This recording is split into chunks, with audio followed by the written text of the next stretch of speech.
우리나라 대부분의 기업들이 B2B 또는 B2G, 정부죠. 이런 쪽에 더 초점이 맞춰져 있는 기업들이 더 많다고 생각을 합니다.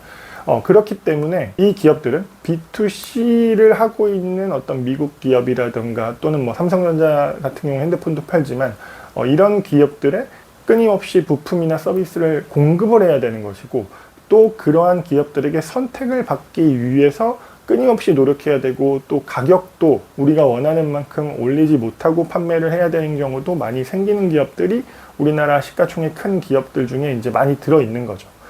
삼성전자 반도체 역시 생각해보면 지금은 AI 때문에 엄청 중요하다 이런 얘기를 하지만, 과거에는 2, 3년 사이클로 증설을 하고 다시 가격이 안정되고 빠지고 또 이러한 반복을 했던 업종이었던 거죠. 조선도 거의 10년, 15년 사이클로 배를 많이 만들어서 공급을 했다가 다시 성과가 빠졌다가 또 이번에 성과가 오르고 또 수요가 늘어나고 또 친환경 고부가 가치서는 우리나라가 잘한다 그래서 또 이번에 5배, 10배 올랐다가 또 이런 반등을 하고, 해운주도 그렇고, 우리 또 이번에 미국에서 전력이 필요하면서 우리나라의 그런 전력 관련 기업들이 오르는 것도 그렇고, 그 다음에 전기차 같은 경우도 전기차를 파는 거는 이제 B2C인데 우리나라 2차전지 기업들은 그런 전기차한테 배터리를 팔아야 되잖아요. 그러니까 그런 측면, 그러니까 이런 모든 측면에서 우리나라의 어떤 기업 산업적인 특성이 B2B적인 성향을 가지고 있다는 거죠. 그러다 보니까 가격 결정력도 그렇고 어떤 마켓 시어를 계속 유지하기 위해서 하는 정책들이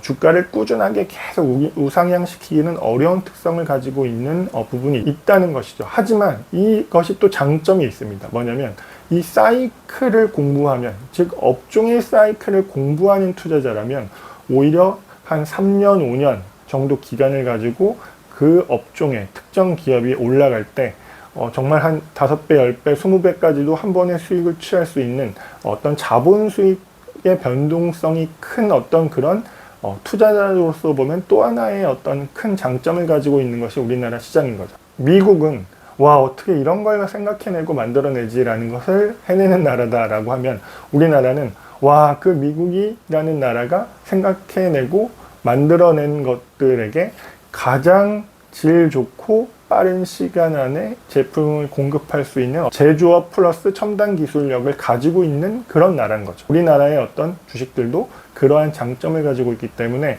혹시 여러분들이 나는 특정 업종을 아주 깊이 파고 공부할 거야, 그래서 3년, 5년 어떤 이런 사이클에서 5배, 10배 어떤 주식으로 수익을 낼 거야, 이런 생각을 하는 투자자분들이라면 우리나라 업종과 기업에 투자하는 것도 아주 큰 장점이 있다고 생각을 합니다.